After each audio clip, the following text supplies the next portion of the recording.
Brilliant, brilliant. Okay, so I'll start off by saying this probably is not going to be a very long talk. I'll also start by saying that Cole's also given me an introduction to most of what I'm going to talk about, so that's even better. So this is part of work that we've done from this GEMV project, which is a global health research group that's looking at both modelling and genomics across East Africa. A large part of the UK is based at Warwick, but we also interact strongly with the Kemry Wellcome Trust Centre, Kilimanjaro Institute for Research, Makerere University, and also Uganda Virus Research Institute. So it's a cross-Africa collaboration. Yes, so in the usual way, I'm now getting too old to do my own research, so I really ought to say that this is very much a team effort with James Noakes, who's based out in Kilifi, who's been doing a lot of the serological data, and also sort of involving a lot of some of the African colleagues out there whose photos I haven't got. Sam Brand has also done the vast majority of the heavy lifting on this, doing some of the very nice mathematical modelling, taking this forwards. And Joe Hilton has also been doing some of the early work that you'll see about trying to think about what the age structure means in terms of R0 across the globe and across Africa in particular. So we have a very simple model, or relatively simple model, underlying almost all of our dynamics. So this is both for the UK, but also the models in Africa. So we simply split the population up into, I term them detected and undetected, but really we probably ought to label them symptomatic and asymptomatic. This is a slightly old slide. And if my pointer works, so we've got those that are detectable, which is a rate DA, and we've got those that are undetectable, which is 1 minus DA, not surprisingly. And we're assuming that these asymptomatic, undetectable individuals have a lower transmission rate. So we have two components, both of which in theory can be age structure, but in general, we only let the DA be an age structure component. One is about what proportion of, how do we split up the symptomatic, asymptomatic based on age? Although we've also got another component, which is susceptibility based on age as well. So we've got multiple components that can trade off against each other to try and generate the type of age structure that's been seen throughout the world. So that essentially is the nugget of our model that goes on for almost all the scenarios that we've been looking at, really thinking about both symptoms and susceptibility being age dependent. The problem with this is there's unidentifiability. So we'll start by looking at sort of two extremes. One is, let's suppose that all the age structured heterogeneity is in how we see symptoms. So everybody is equally susceptible. So children are equally susceptible to adults. They're going to transmit it at the same rate if they get infected, but they don't display as many symptoms. If this is the case, and these are sort of models fit to the UK, but what you'd find is that using data from sort of PREM to calibrate the who acquires infection from human matrices, we see that Africa has an incredibly high R0 simply because it's driven by the large numbers of children. So this in some ways is our worst case scenario, and where we really hope we aren't. The opposite pattern is, what if all the age structure is in susceptibility? So the fact that we're not seeing many cases in children is simply because children aren't very susceptible. If we have this sort of model, there isn't any asymptomatics, and Africa has a very, very low transmission rate. We can also get the same type of pattern if all the heterogeneity is in symptoms, but your asymptomatic individuals have a very low transmission rate. What's interesting with this is actually this type of extreme model flags up Italy as being quite a high R0 region, simply because of the older population there. So this looks like it's a more reasonable extreme than the previous one.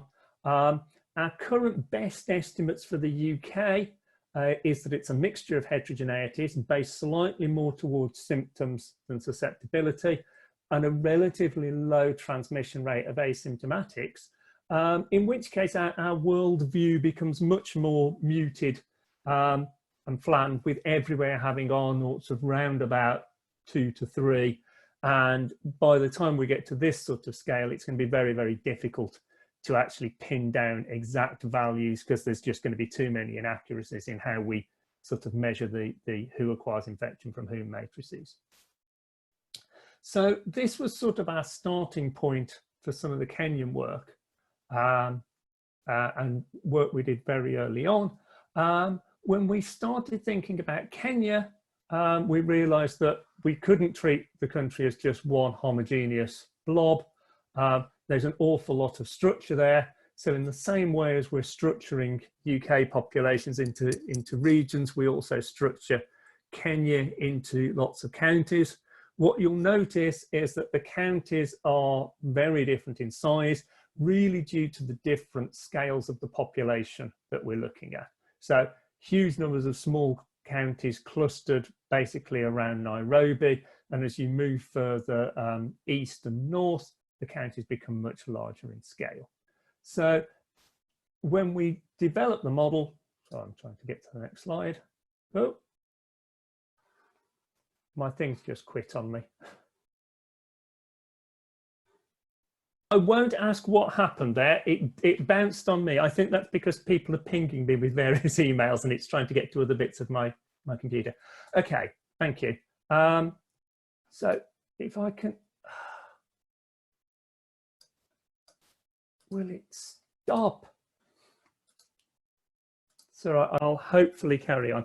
So what we have now is a similar model structure as before, but it's very much a sort of meta-population framework where we have, again, the asymptomatics and symptomatic individuals, we have quarantining, we have recovers, we have hospitalizations, all based on local parameters in this sort of meta-population framework where each county is treated as a separate group. Most of this is informed as much as possible by local information. So we're very fortunate that Kenya actually has quite a good demographic information system. So we do know quite a lot about age structure within the different counties.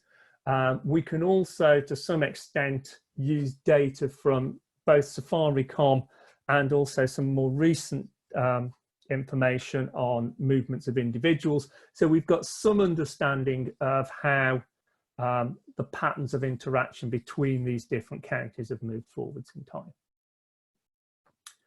time. So one of the things that we notice, and it's been said before, is that Kenya is not at the moment experiencing a large outbreak. We had cases hit rather early. And so, you know, this is incredibly good. Yeah, from a public health point of view and working with the people in Kenya, it's great because it looks like we seem to be in a low R0 scenario. The outbreak doesn't really seem to be taking off. Most of the cases seem to be generated by imports, and there are very few deaths that are actually prescribed to coronavirus.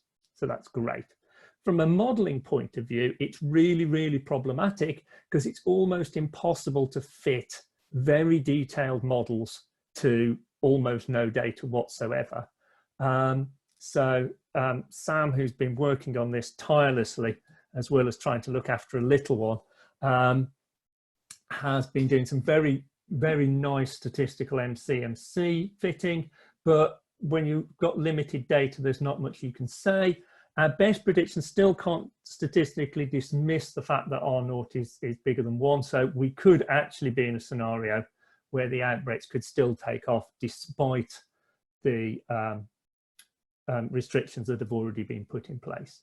So what this really means is that we've been forced, instead of trying to do forecasts, which is what we're able to do in the UK, we've been forced to really just simulate different scenarios and really look at sort of what if type patterns.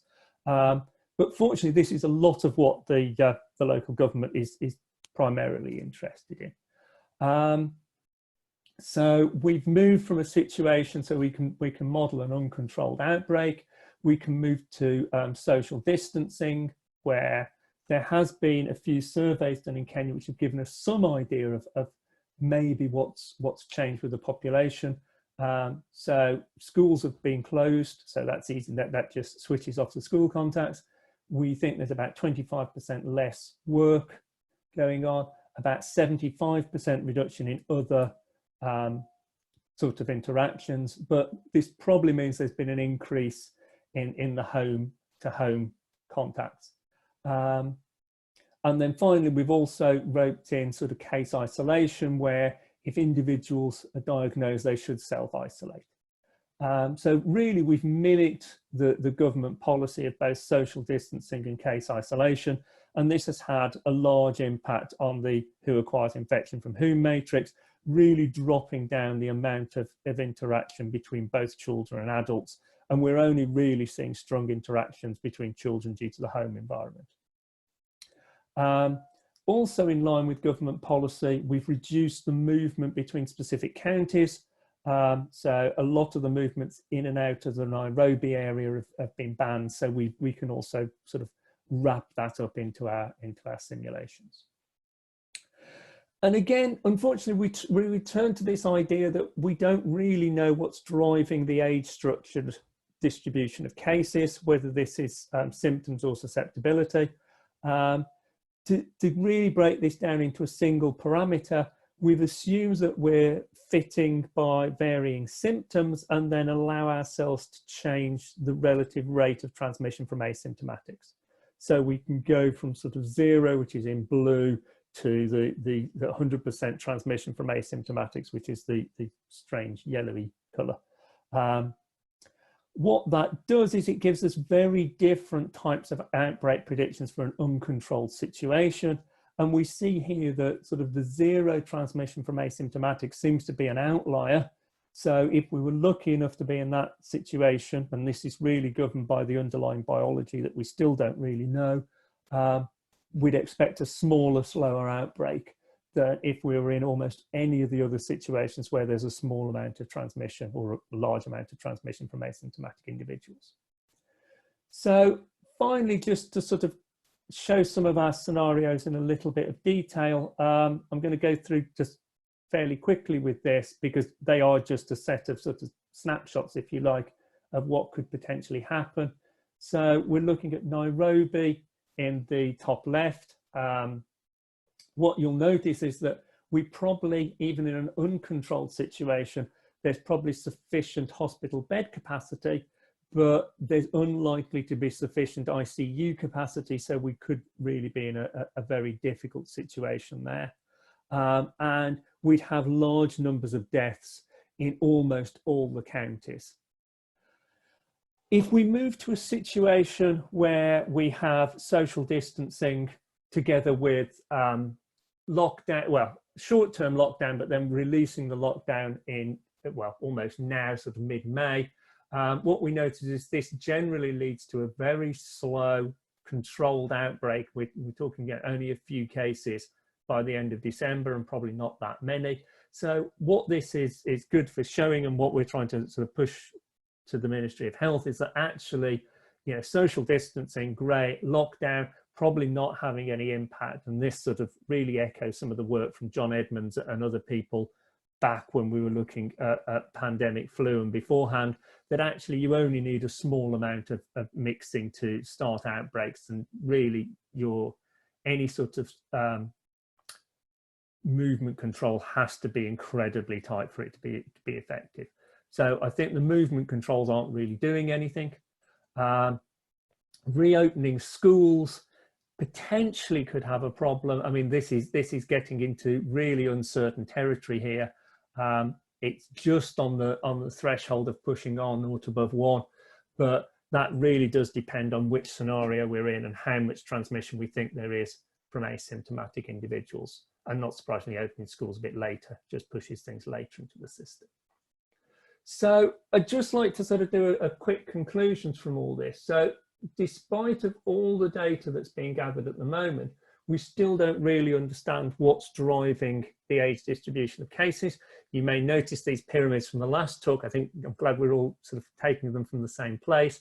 Why don't we really know? Well, because I think the biggest problem is, even if you look at sort of, China, where we've all taken all the early data from, and one of the most elderly populations in Europe, which is Poland, we actually don't see huge differences between what's going, the age population in China and the age population in Poland. The population pyramids look very, very similar. And you start then suddenly looking at Africa, and that's what you need as a comparator. So at the moment, we just haven't got enough data to extrapolate and know what's going to happen, I think, across the whole of Africa. But hopefully, it looks like cases aren't increasing that fast in Kenya. So the current, as I said, the current sort of absence of really rapid growth, it's either a reflection of some of the underlying population structure, which means that R0 is actually low in these countries anyway, or it's a testament to the strict controls that were already imposed. It's probably a mixture of the two. And then finally, trying to fit to this sort of limited data is unproductive. So at the moment, we can't make detailed forecasts, which is a bit of a shame. It's sort of what we'd really like to be able to do.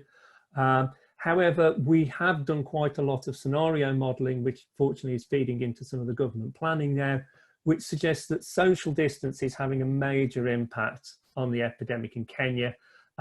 School closures is more debatable. And the movement restrictions that have been imposed are probably not actually having a big impact at all. Thank you.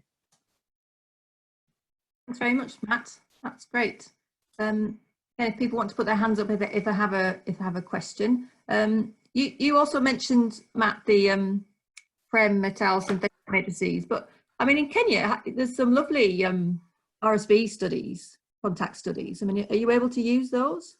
Yeah, so we've done a mixture of things. So for those world population graphs, we were using the Prem because we needed it across the entire world. For Kenya, we've generally gone for some of the sort of bespoke local information, both from Kilifi, which is where James is, where a lot of the work's been done, but there's also some contact data from the capital, which is also sort of very helpful. So we have gone for a blend of things. We're also trying to look at the difference between urban and rural, but that's even more complicated. Thanks. Rose, you have a question. Yeah, thank you. Thanks for that, Matt. Really nice. Really nice. Where did you get the 13% infectious from subclinicals from? That's basically what comes out of models that are chugging away on my computer at the moment. So that's based on UK information. That is just what gives me the best fit to the serology that we have at the moment. I mean, it's a mixture of getting something that gives both the right age structure of cases. So right age structure of sort of symptomatic infection, but also the right age structure of serology, which is just starting to come out in the UK. Yeah. We're hoping, fingers crossed, I mean, if we can get enough data from Kenya, we'll get an age structured serology there.